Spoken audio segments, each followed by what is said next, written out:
നമ്മുടെ നാട്ടിൽ ഏറ്റവും അവസാനം പുരോഗമനം വന്നത് അടുക്കളകൾക്കാണെന്ന് പറയേണ്ടി വരും. 76 വർഷം മുമ്പ് ഷൂട്ട് ചെയ്ത ഒരു അമേരിക്കൻ കിച്ചന്റെ വീഡിയോ ആണിത്. നമ്മുടെ നാട്ടിലെ പണ്ട് കാലത്തെ വലിയ പണക്കാരുടെ തറവാടുകളിൽ പോലും അടുപ്പുകൾ കെട്ടിയിരുന്നത് തറനിലയിലായിരുന്നു. അടുപ്പുകൾ വീതിനപ്പുറത്ത് കയറിയതാണ് അടുക്കളയിൽ വന്ന ആദ്യ പുരോഗമനം അല്ലെങ്കിൽ ലക്ഷറി. നമ്മുടെ മുത്തശ്ശിമാർ മുട്ടുമടക്കി നിലത്തിരുന്ന് പുകയുമായി മല്ലിട്ട് അന്നം വിളമ്പിയിരുന്ന 1940കളിലെ അമേരിക്കൻ അടുക്കള നോക്കൂ.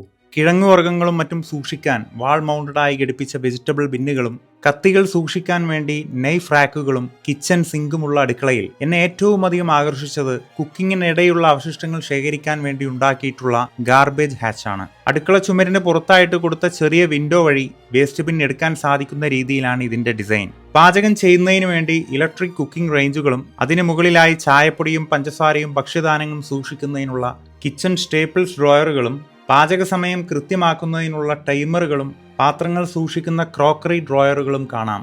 സെക്കൻഡ് വേൾഡ് വാറിനു ശേഷം അമേരിക്കയിൽ ഉണ്ടായ പുരോഗതിയെ അമേരിക്കൻ ഡ്രീം കിച്ചൺ മൂവ്മെന്റിന്റെ ഭാഗമായി അവിടങ്ങളിൽ ഉണ്ടായ അടുക്കളകളെ വെച്ച് അളക്കാൻ സാധിക്കും. എന്നാൽ ഇന്ന് കാലം മാറി, കഥ മാറി. കരിപുരണ്ട അടുക്കളകൾ നമുക്കും നൊസ്റ്റാൾജിയയുടെ ഭാഗമാണ്. കുറച്ചു കാലം കഴിഞ്ഞാൽ കെട്ടുകഥകളുടെയും.